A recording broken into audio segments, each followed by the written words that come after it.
everybody. Ron Callis here with another episode of Automation Unplugged. It is Tuesday, April 9th. It is a little bit after 12:30. Yes, we are recording and coming to you live on a day other than Wednesday, which is our typical day for going live. I've been a busy bee. I was out last week at the ASEAN conference, and this week is a fully packed schedule. So we fit in this show when my guest was available. We're going to be talking to Bobby Dodge from Prosource, and a great friend and fan of the industry, helps lots of integrators, and I think we're going to have a lot of fun talking to Bobby. And but anyway, been very busy here in One Firefly land, and so we got the show in. And so I'm happy you're joining me. I am going to jump over real quick over here to my Facebook page just to see if we are actually streaming live into the page. Those of you that have been with me for a while, been with the show, you'll know sometimes technology behaves, sometimes it does not behave. So let me just refresh and see if we are streaming. Yeah, there we go. It looks like we're live. Awesome.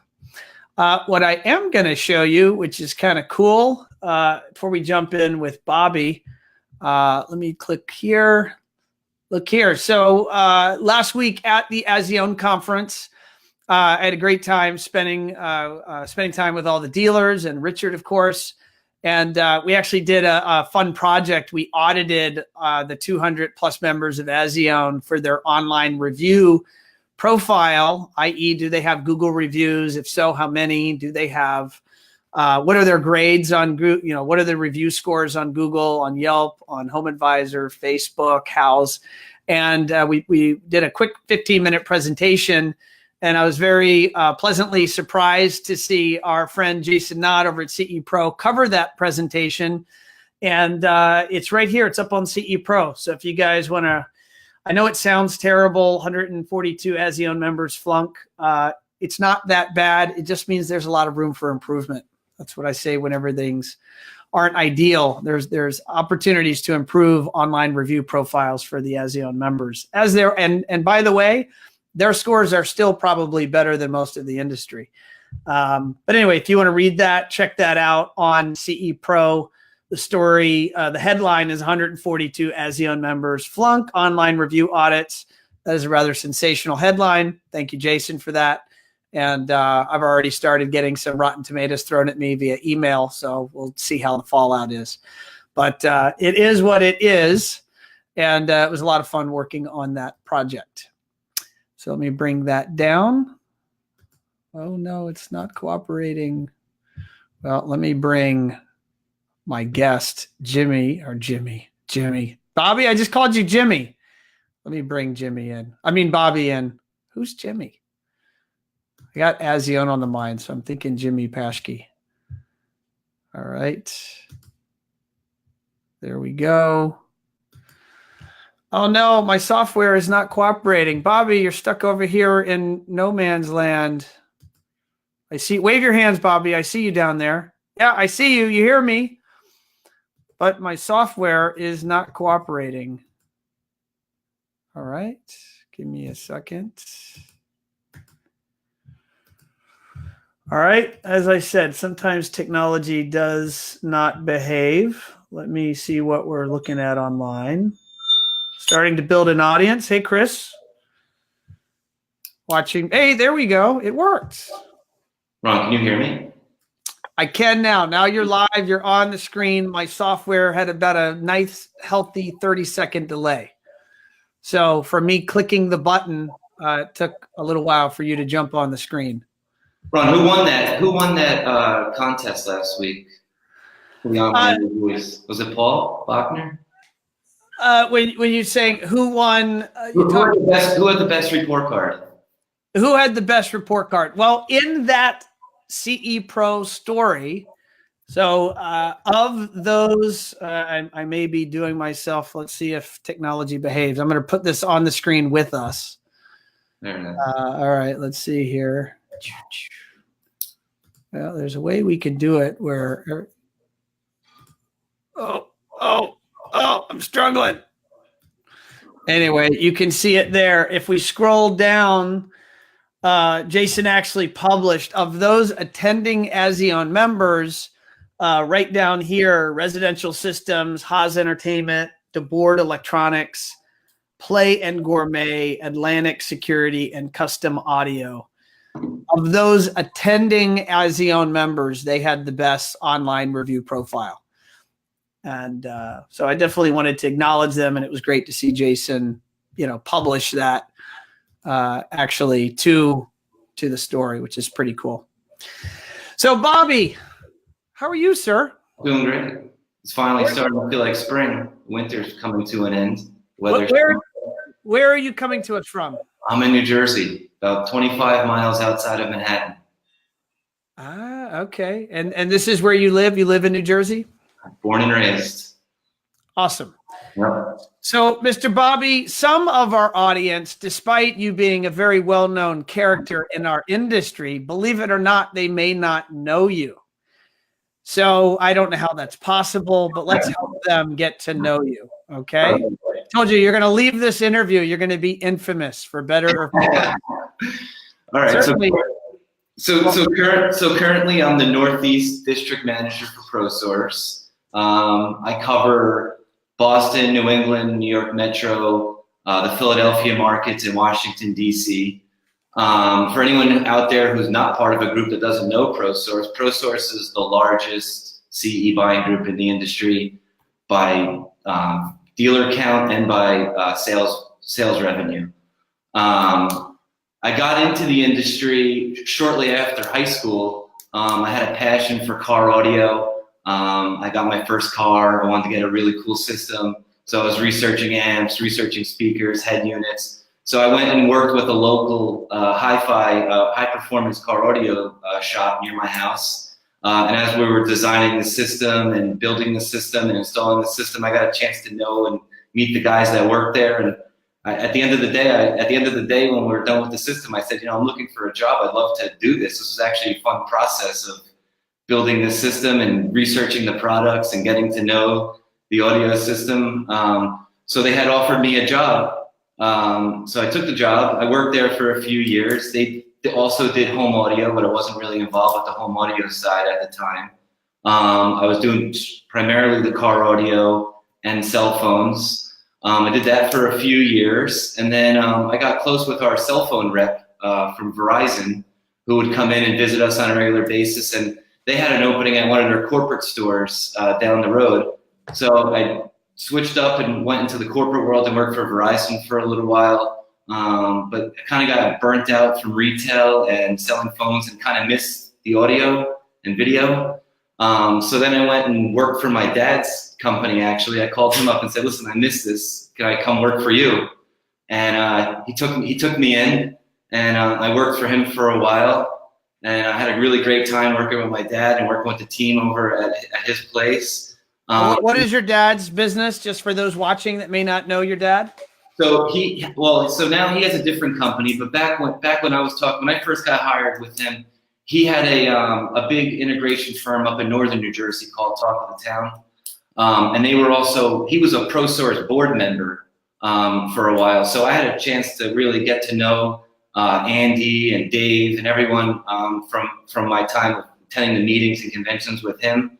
And then the person who had my job was actually a West Coast person, and they had wanted to move back to the West Coast, so it left an opening in the Northeast. So I had approached Andy and Dave and talked to them and said, listen, I would be really interested in maybe changing and working on that side of the business. So that was in 2012. So it'll be 7 years in July that I'm with Prosource, and it's really been a great run, and I really feel like truly blessed to be with Prosource. We have a really good team of people. It's like we're like a little family, and we do a lot for 10, 11 people that we have. We do a lot, and I'm just proud to be part of the team. Oh, that's great to hear, and I want to dive into that. I'm going to give Chris Gamble a quick shout out. Chris is here watching, and Chris says, "Hey, Ron, how you doing, Chris?" And real quick here, Magnolia, she says, "Great headline." I think she's referring to when I had the CE Pro story stuck on the screen, and people maybe saw that a few more minutes than I intended them to. I think that's what she's referring to. So thanks, Maggie, for watching. And by the way, if you're out there listening live, certainly pose your questions for Bobby. Let's see if we can stump him and make him squirm live on Facebook. Just kidding. Be nice. Don't say anything that would, be hard to answer. And if you're listening to the recording, which are going to be most of you watching, either listening to it via the podcast or listening to it on Facebook, certainly feel free to post any questions or share this or like this. This is how this content grows. It's how your friends and neighbors and those in the industry will hear this content. It's how we learn about each other. So definitely do that. And thanks for watching if you're out there. So Bobby, question for you. In terms of you joining Prosource in 2012, you joined in a role called a district manager. Right. Is that accurate? Yes. So can you explain to our audience like the structure of Prosource and maybe at a higher level, what is Prosource, and then what is a district manager inside of Prosource? Like, how does that architecture work? So Prosource is a buying group, obviously, first and foremost, but on top of just the buying aspect, it's also a networking and education group. So when you join the group, obviously you come into the group. Normally you will do about $1 million in revenue per year is the minimum for entry into the group. You would have a good mix of group brands that you would work with. And then you would, on top of the financial benefit of being with the group, I think the most important part of being with Prosource is making friends, getting into the round tables, sitting through the sessions and getting educated. But it's being part of something bigger than just being on your own little island. So yes, the financial benefit is substantial in most cases. People join the group, they make a lot of money, they get rebates, they get discounts, they buy their equipment cheaper. But making friends, coming to the meetings, being able to sit down with your vendor partners and plan out your year. If you want support for events, if you need support for whatever it is that you need, I think that's the best opportunity to come and meet people that you may not normally get to meet if you weren't part of a buying group.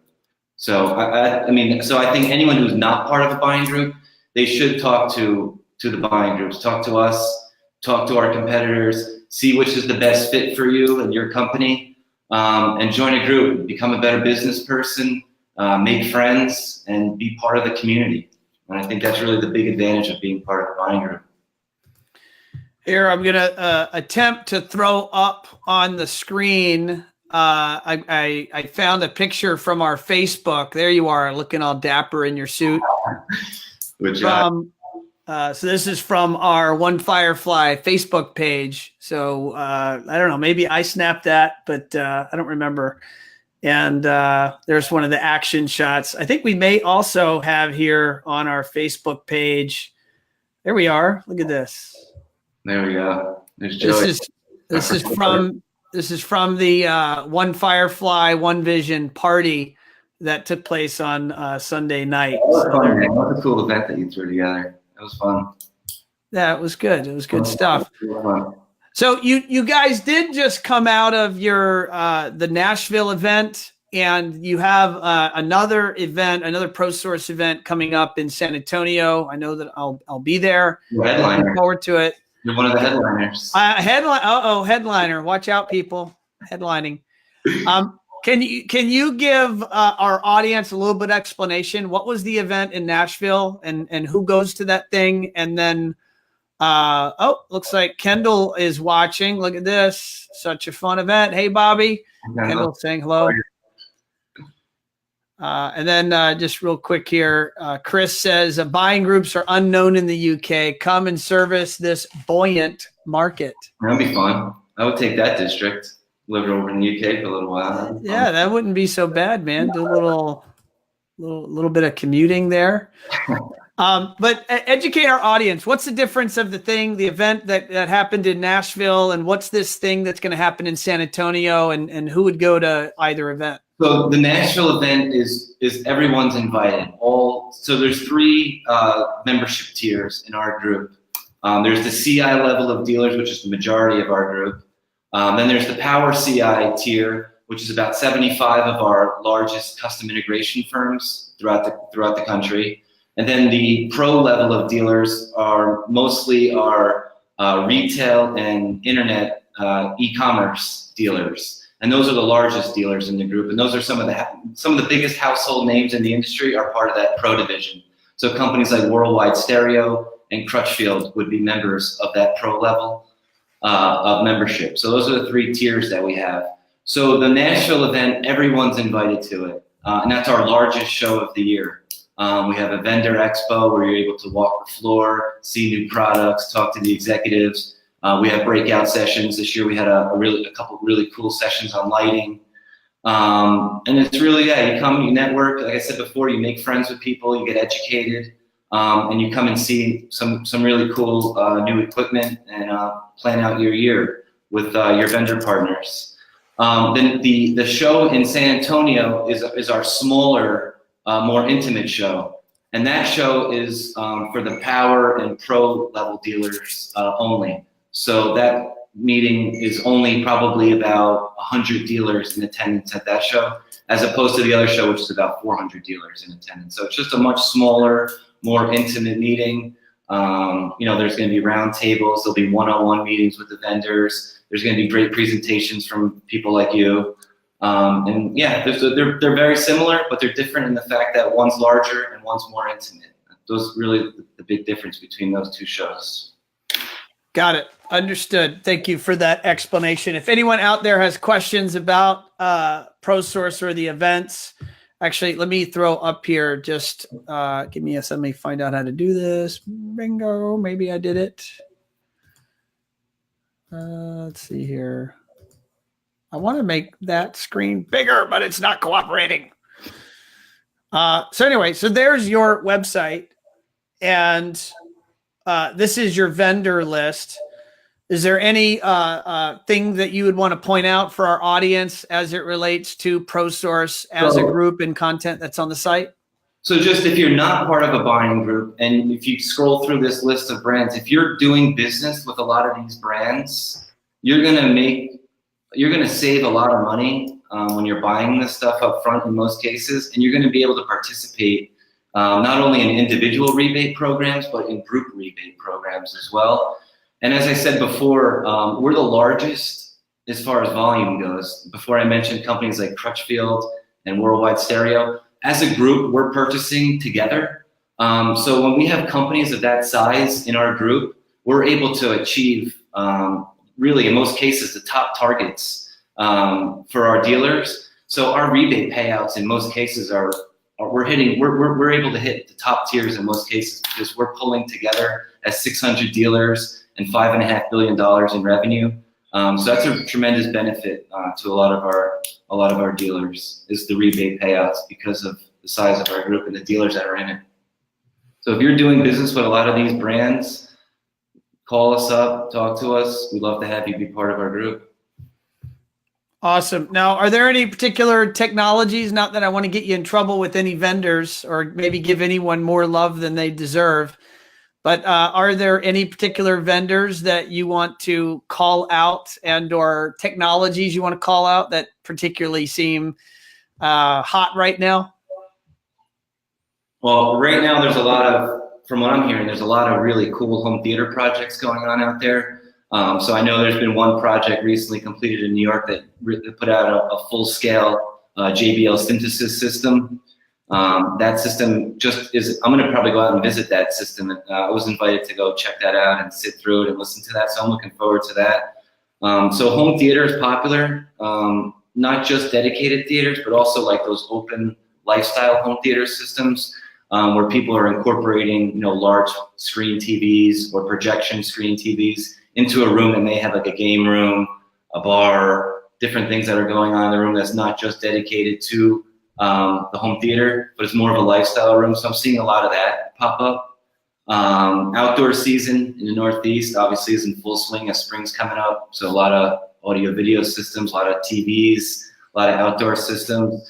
Our friends at Origin Acoustics have some new Bolliard speakers that are really popular, and I get calls on those quite a bit. I think they may have actually even got sold out on those for a while. But those are really cool. So, landscape lighting and outdoor speakers are really popular.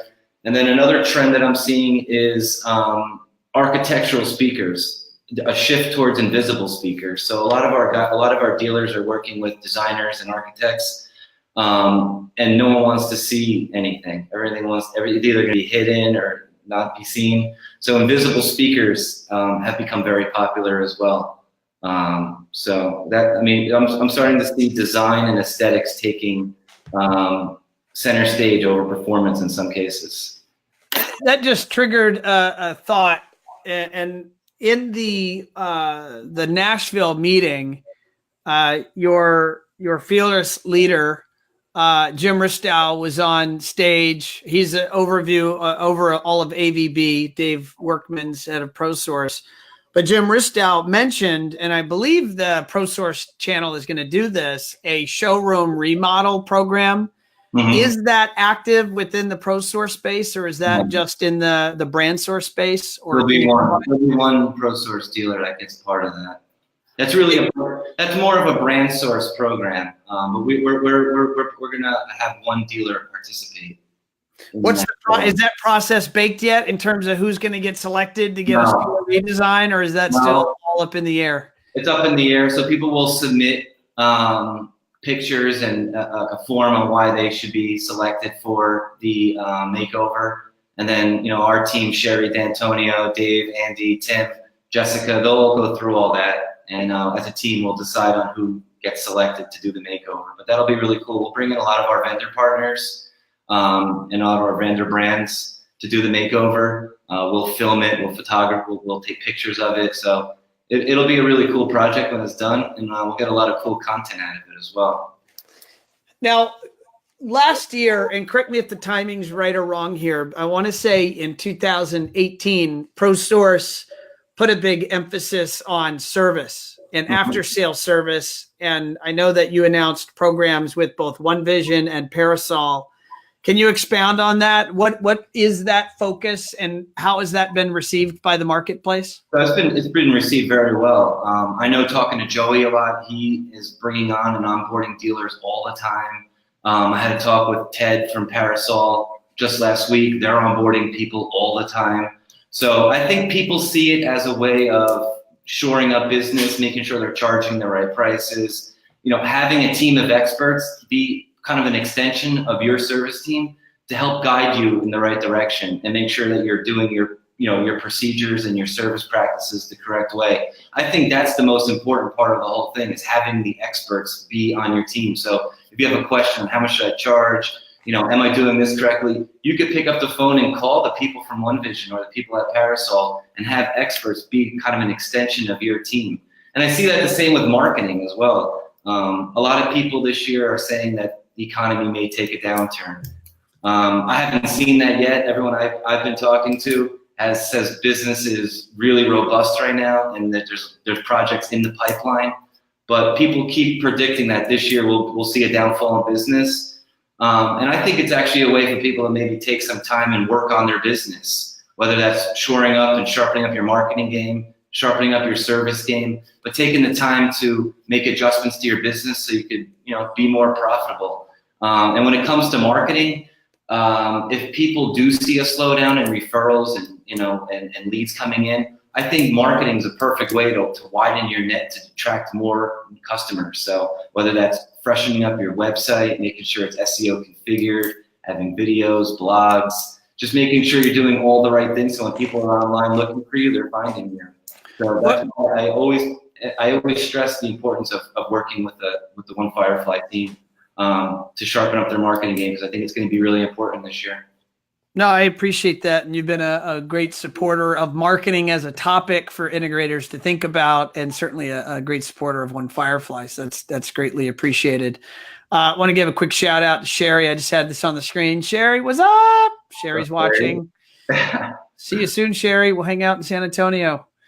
That'll be fun. And so in terms of marketing, though, I can tell you and some observations that I have there. And that is, I think, I am also of the opinion it's a wait and see in terms of the economy. I think that the economy here in the U.S. specifically. And I think there are indicators around the country where some markets are starting to feel pressure. Some of the big manufacturers are seeing pullbacks. Some of the major TV brands and electronics brands have seen Q1 pressure, where they've missed targets, and something's causing that.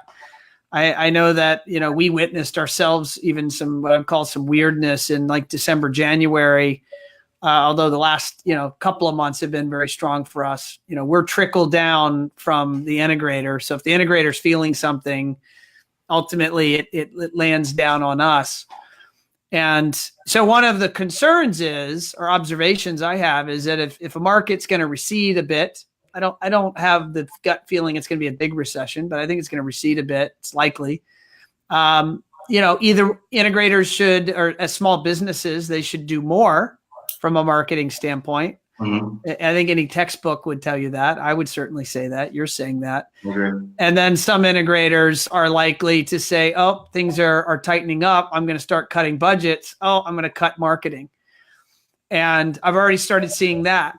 And so I'm curious, have you encountered that? Or if you're having the conversation with an integrator specifically about marketing and the role it can play, what do you say when they say they're thinking about cutting it or stopping to do it as a solution? Yeah, I say it's a big mistake because I think all consumers are online. Everyone's on Google. Everyone's watching YouTube videos. I think you need to step up the marketing game to attract new customers and find new people to your business. So if things slow down the traditional way, find new ways to find business. And I think social media, I think having a website, I think maybe even an outreach for upgrades, email, phone calls to previous clients, things like that can be very helpful to bring up business that you may not get in the traditional way. So that's why I feel, and like I said, I feel it's most important. I think the services that you guys provide are great, but I think the people that are on the One Firefly team become an extension of the integrators team. So they're able to provide what's working, what's not working. So instead of having to hire your own marketing person,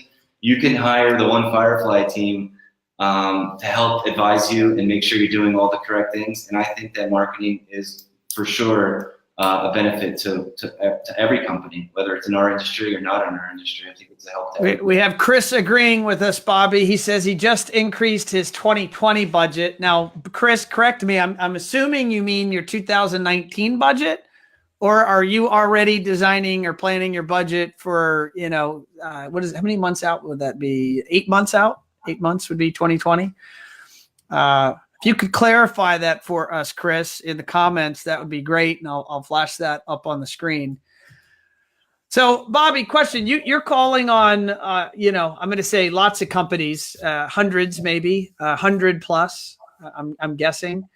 And what are some observations that you have of company best practices? Like when you're in all of these businesses, every day of the week, you're either talking to them or you're visiting them, and you clearly see some businesses that are better off than others. Right. And I'm saying, even if you keep it to yourselves, you probably have opinions of things that certain businesses that are doing that clearly are helping them, and maybe other observations where people have practices that are harming their ability to grow. I think so. Just focus on the positive. What are some observations of some of the best practices? Some of the best practices I see from some of the most successful businesses in the industry are when they're doing really successful, cool events. So they're bringing in cool food, they're bringing in good drinks, they're making it fun, they're making people go sit through demos, but they're making it fun, and they have a big audience of people who come in to see the store. If they're doing it right, they're merchandising the store the correct way with the right brands. And even if you don't sell at the events, I think you bring people a positive, fun experience when they are ready down the road. They will come back and remember that they had a good time at your place, and remember you that they put on a good event for them. You hosted them, you fed them well, gave them good drinks. Maybe you had some live music at the show, but you gave them a really fun, positive experience. I think the events really work a lot, and I think the people that do them on a regular basis and plan them out, market them well, are seeing great success from events. So I think that's one of the biggest things that I see out there is events. What percentage of the, let's just say you're in the Northeast. So what percentage of all the companies you call on hold events? I mean, that already strikes me as probably a very minimal number. Not that many.